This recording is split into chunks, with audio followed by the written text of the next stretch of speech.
পবিত্র কোরআনে এমন একটি সূরা রয়েছে যা নিয়মিত রাতে পাঠ করলে সংসারের অভাব দূর হয়।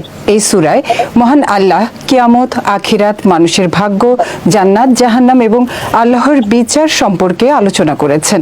বিস্তারিত সৈয়দ নওশাদের ডেস্ক রিপোর্টে। কুরআন আল্লাহর বাণী, যা পাঠ করলে হৃদয় প্রশান্ত হয় এবং আত্মা পরিশুদ্ধ হয়। কুরআন পাঠে প্রতিটি অক্ষরের জন্য 10 নেকি সওয়াব দেওয়া হয়।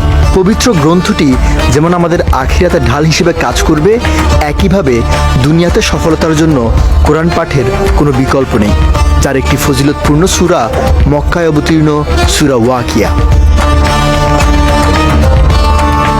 ওয়াকিয়া শব্দটির অর্থ ঘটনা। এই সূরায় কিয়ামত সম্পর্কিত বিপর্যয়ের বর্ণনা প্রদান করা হয়েছে, যা সকল মানুষ একদিন অবধারিতভাবে দেখতে পাবে। তাই এর নাম ওয়াকিয়া রাখা হয়েছে। এই সূরা কিয়ামতের দিন এবং এর পরবর্তী পরিণতির ব্যাপারে মানুষকে সতর্ক করে এবং আল্লাহর দিকে ফিরে আসার তাগিদ দেয়।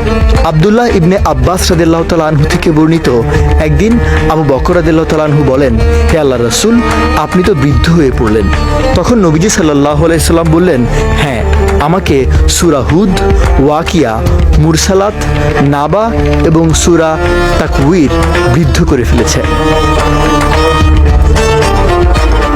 এই সূরা পাঠ করলে কখনো অভাব আসে না।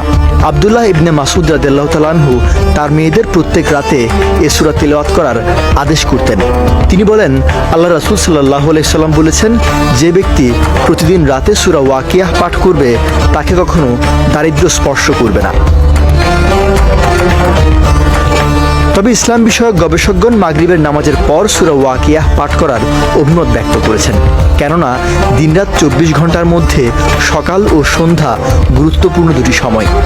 ওয়ালটন আবারও মিলিয়নিয়ার অফারে ওয়ালটন ফ্রিজ কিনে আপনিও হয়ে যেতে পারেন মিলিয়নিয়ার।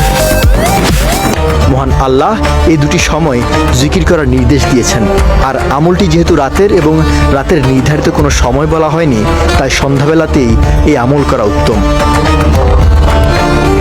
সৈয়দ নওশাদ, বিজয় টিভি নিউজ ডেস্ক।